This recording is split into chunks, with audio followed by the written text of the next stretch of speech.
Salutations, friends. Good morning, good afternoon, good evening, whenever you watch this. I'm back pretty fast, actually. I wanted to talk about another palette that I got recently. It's been all over again, like the previous palette I talked about. It's been all over Tumblr, all over Instagram. I've seen so many beauty bloggers write about it, so many beauty vloggers talk about it. And I got my hands on it and I absolutely love it. And I wanted to talk to you guys about it and tell you my likes and dislikes and let you know if I think it's something that you should have in your makeup collection. So let's get started. Alright, so the palette I'm talking about is the Anastasia Beverly Hills Modern Renaissance palette. Now, a lot of people have been hyping this up, and I love eyeshadow palettes. It's something that I impulsively buy all the time, which is kind of ridiculous because I have so many of them. But I saw the colors in this, and it's something that I didn't have a lot of the colors in my collection in other palettes, so I had to grab it. First and foremost, you'll hear everyone talk about it. It's got like this velvety cover on it, which I think is really, really cute.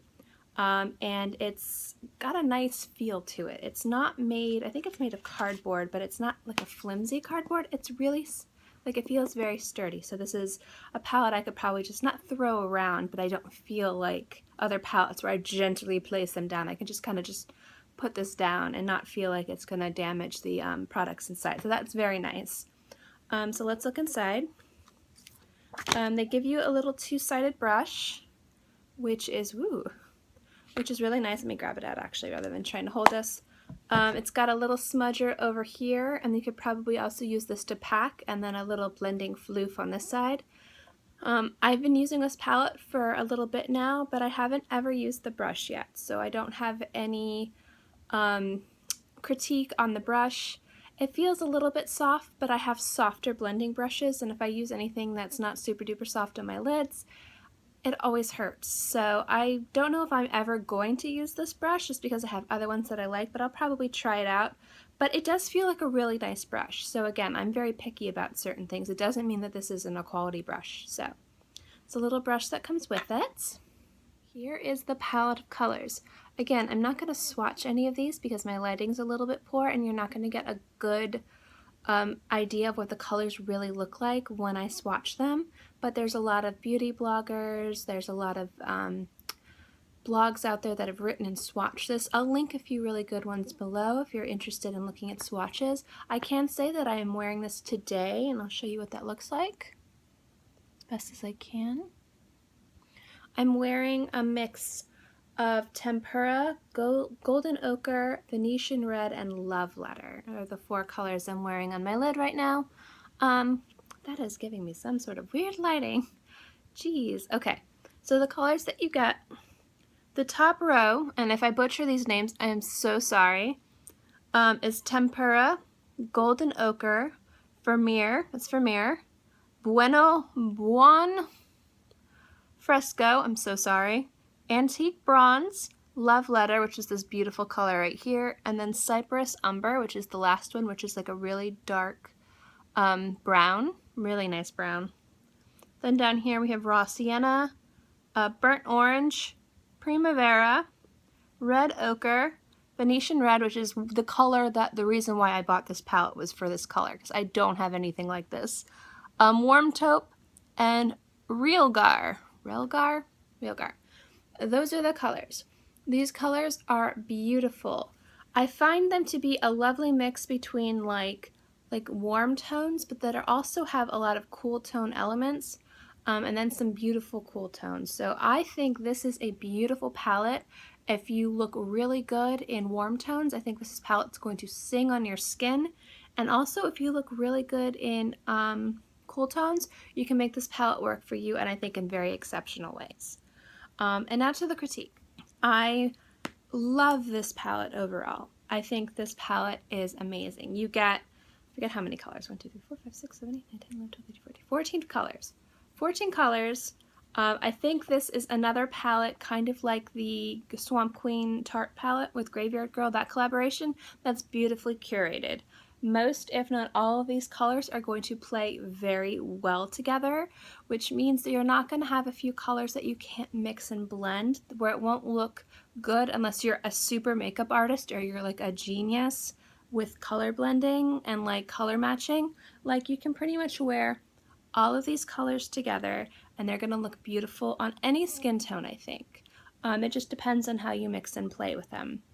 The colors are very blendable. I haven't come across any that are patchy. I haven't come across any that are chalky. They're all very pigmented. The only thing I can say that I have a little bit of an issue with is with some of the colors, specifically Tempera and also with Venetian Red, is I have noticed a bit of fallout, like more than normal, and I'm just not a fan of fallout. I'm not saying that's not a reason not to buy it. Generally, when there's fallout, I tend to use a softer brush to try and keep that away, or like use a little, even less at a time than I normally use. So it's just more of a little pain in the butt. It's not a big deal. The colors are pigmented, they blend beautifully, and they are lovely. The only other negative thing I would say about this, and it's not a negative, is a lot of these colors I've seen in a lot of the same palettes that are coming out right now, and a lot of palettes that you can probably find like from Tarte and from Too Faced and from Lorac. A lot of these colors are already out there or very similar or dupes for. So if you have a lot of those palettes anyway, you might not need to pick this up because you might already have those colors in your collection already. So I would check to see the colors that you already have to see if this is something that you need to pick up. None of these colors are earth-shattering new, but they are very quality colors. And the reason why I decided to pick this up ultimately is because Venetian Red is a color I do not have. And I always look for really nice, like burgundy, like rusty colors. I love them. They're like my favorite color. The other color that is something that I didn't have is I was looking for a transitional color that I could blend really nicely with Mac's Rule. That's one of my favorite colors.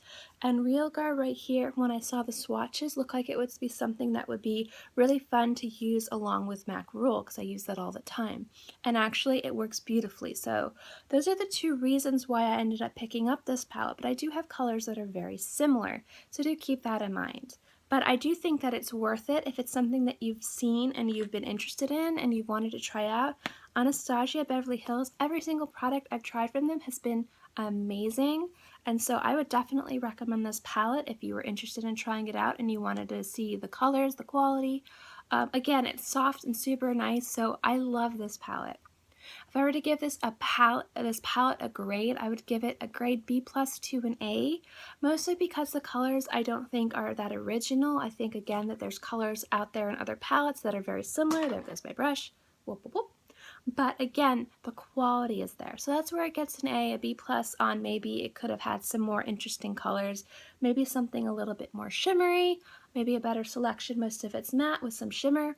Again, it's not a bad palette. It's a really amazing palette, but you might already have something similar to this, which is why I'd say B+ to an A when it comes down to the overall palette experience. And because the brush feels a little bit, it's a nice brush, but it's not as soft as I would want for a blending brush. That's the other reason why I'd give it a B+. But this is the palette.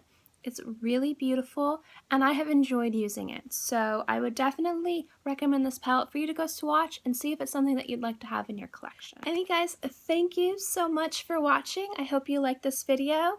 If you did like this video, you can like and subscribe. That would be fantastic. Also, if you have any experience with this palette or any comments or questions, feel free to let me know below.